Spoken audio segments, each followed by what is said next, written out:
నేను మీ మధు. చంద్రబాబుకు రాజకీయ ఆసక్తి ఉండొచ్చు. ఆయన విద్యార్థి నాయకుడుగా సక్సెస్ కావచ్చు. కానీ 70 దశకంలో ఉమ్మడి ఏపీలో ఉన్న అతి పెద్ద పార్టీ కాంగ్రెస్. అంతేకాదు అధికారంలో ఎప్పుడు ఉండే పార్టీ కూడా కాంగ్రెసే. ఆ పార్టీలో చేరాలని ఎంతో మందికి ఆశ ఉండేది. ఇక కాంగ్రెస్ సభ్యత్వం తీసుకుంటే చాలు రాజకీయం టర్న్ అవుతుందని ఆరాటం కూడా ఉండేది. మరి అలాంటి పరిస్థితులలో తిరుపతి ఎస్వి యూనివర్సిటీలో చదువుకుంటున్న ఒక నవ యువకుడికి రాజకీయ రంగ ప్రవేశం ఎలా దొరికింది? ఆయన ముందు వెనక ఎవరున్నారు? రాజకీయంగా బలమైన నాయకులు లేని పరిస్థితుల్లో ఆయన ఆశలు ఎలా తీరాయి? అసలు చంద్రబాబుకు పొలిటికల్ లైఫ్ ఇచ్చింది ఎవరు? అసలు ఆయన వెనుకున్నది ఎవరు? ఆయన రాజకీయ ప్రవేశం ఎలా జరిగింది అన్న విషయాల గురించి నేను చెప్పబోతున్నాను. మీరు ఎక్కడ కూడా స్కిప్ చేయకుండా చాలా జాగ్రత్తగా వినండి. ఇక చూస్తే చంద్రబాబు నాయుడు ఒకానొక రోజు ఒక స్టేజ్ మీద ఒక స్పీచ్ లో పాల్గొన్నారు. కాంగ్రెస్ పార్టీని ఈ సందర్భంగా విమర్శించారు కూడా.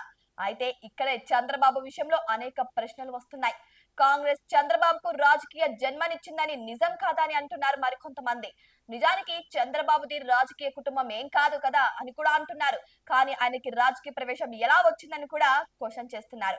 అయితే ఆయనను చేరదీసి టికెట్ ఇచ్చింది కాంగ్రెస్ పార్టీ అన్నది గుర్తించుకోవాలి అని కూడా చాలా మంది అంటున్నారు. అంతేకాదు కేవలం నరేంద్ర మోడీని ప్రసన్నం చేసుకునేందుకు ఈ రోజు కాంగ్రెస్ ను దుమ్మెత్తి పోస్తున్నారు చంద్రబాబు.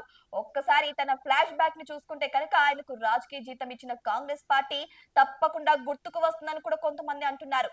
అయితే ఆయనకు రాజకీయ జీవితం ఇచ్చింది కాంగ్రెస్ పార్టీనేనా అని కూడా ప్రశ్నలు తలెత్తుతున్నాయి. ఇక డీటెయిల్స్ లోకి వెళ్తే ఇక అదే విధంగా చూస్తే కనుక 1978లో ఇందిరా కాంగ్రెస్ పార్టీ టికెట్ ను బాబు పొంది తొలిసారి ఎమ్మెల్యే కూడా అయ్యారు. అలా ఆయన చట్టసభలలో ప్రవేశించారు, మంత్రి కూడా అయ్యారు. ఆ మీదటనే ఆయనను చూసి అప్పటి తెలుగు సినిమా నెంబర్ 1 నటుడైనటువంటి ఎన్టీఆర్ ఆయనకు తన కుమార్తెని ఇచ్చి అల్లుడుగా కూడా స్వీకరించారు.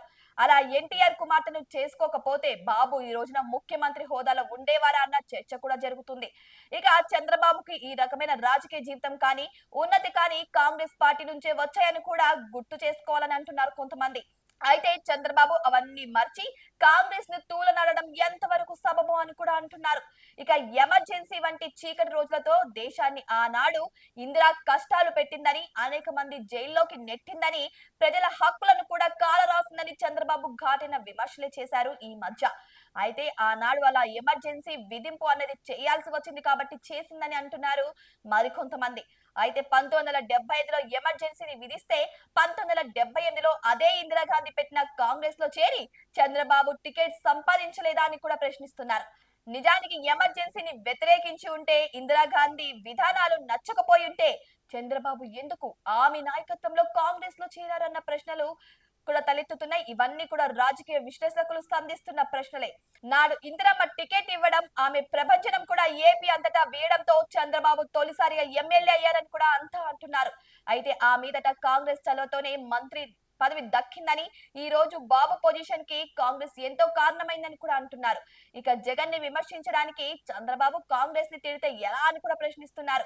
నిజానికి కాంగ్రెస్ విధానాలు నచ్చక 1984లో బాబు టీడీపీలో చేరారు అనుకున్నా కూడా 2018లో తెలంగాణ ఎన్నికల్లో ఆయన మళ్ళీ ఎందుకు అదే కాంగ్రెస్ తో పొత్తు పెట్టుకున్నారని ప్రశ్నిస్తున్నారు. ఇక చంద్రబాబు సమయాన్ని బట్టి, సందర్భాన్ని బట్టి ఒకరిని విమర్శిస్తూ ఒకరిని పొగుడుతూ ముందుకు సాగితే ఎలా అని కూడా మేధావులు కూడా అంటున్నారు. ప్రజలు అన్ని గమనిస్తారని, ఏ ఒక్క అంశం వారి మనసులో నుంచి బయటకు పోదని కూడా గుర్తు చేస్తున్నారు. ఇక కాంగ్రెస్ పార్టీ చేత, కాంగ్రెస్ పార్టీ వల్ల, కాంగ్రెస్ పార్టీతో బాబు ఎదికారో అన్నది, సూర్యుడు తూర్పున ఉదయించారో అన్నది ఎంత సత్యమో అంతే నిజమని కూడా అంటున్నారు. మరి బాబు అయితే ఆ రోజు కాంగ్రెస్ ను విమర్శిస్తూ మోడీ వైపు మాట్లాడుతున్నారు. మరి రేపు ఆయన ఏం మాట్లాడతారు అంటే అది కూడా జనాలు ఆలోచించాల్సిందని కూడా అంటున్నారు రాజకీయ విశ్లేషకులు. ఏదేమైనా సరే ఒక స్టూడెంట్ లీడర్ గా ఉన్న నారా చంద్రబాబు నాయుడిని అయితే కాంగ్రెస్ ప్రభుత్వమే ఆయనను రాజకీయాల్లోకి నెట్టిందని, రాజకీయాల్లోకి రాణించిందని అయితే అంటున్నారు. అయితే ఇప్పుడు ఆయన రాజకీయ ప్రవేశం చేయాలన్నా, రాజకీయంలో అడుగు వేయాలన్నా ఆయన తొలిమెట్టు కాంగ్రెస్ అని అంటున్నారు. నేడు కాంగ్రెస్ ని ఎంతో నీచంగా విమర్శిస్తున్నారు కాబట్టి ఇది సబబు కాదని కూడా అంటున్నారు చాలా మంది. మీ మీ ఎన్ని విభేదాలు ఉన్నా సరే ఇటువంటి తొలిమెట్టును ఎప్పటికీ మర్చిపోకూడదని కూడా అంటున్నారు. ఓకే. ఆయన ఎమ్మెల్యే స్థానంలో కాంగ్రెస్ లోకి ఎంటర్ అయినా సరే, ఆయన రాజకీయ ప్రవేశం అక్కడ స్టార్ట్ అయినా సరే, ఆయన ముఖ్యమంత్రి కావడానికి కారణం ముఖ్యంగా టీడీపీ ప్రభుత్వం అని కూడా అంటున్నారు. ఎవరినైతే తన మామైనటువంటి సీనియర్ ఎన్టీ రామారావు అయితే ఉన్నారో, ఆయన పెట్టిన పార్టీలో ఈయన ఎక్కువగా చొరవ చూపడం వల్ల, అంతేకాకుండా ఆయన మరణం తర్వాత పార్టీని ఈయనను దత్తత తీసుకోవడం వల్ల కూడా ఇవన్నీ జరిగాయని కూడా అంటున్నారు. ఆయన శక్తితో ఆయన ముందుకు రాలేదు కానీ ఒకరు పెట్టిన పార్టీలో ఆయన అడుగు పెట్టి ఒకరి కష్టాన్ని ఆయన తీసుకొని ప్రజల మీద గుండా ఆయన ముఖ్యమంత్రి అయ్యారని కూడా చెప్పుకుంటున్నారు. సో ఇది ఎంతవరకు సబబ్ అంటారు? ఇది ఎంతవరకు నిజం అంటారు? ఆయనకి రాజకీయ ఎంట్రీ ఇచ్చిన కాంగ్రెస్ ని తిట్టడం కరెక్టే అంటారా? నిజంగానే ఆయనను రాజకీయాలకి రాణించింది కాంగ్రెస్ పార్టీ అయినా అంటే అవునని సమాధానాలే వినిపిస్తున్నాయి.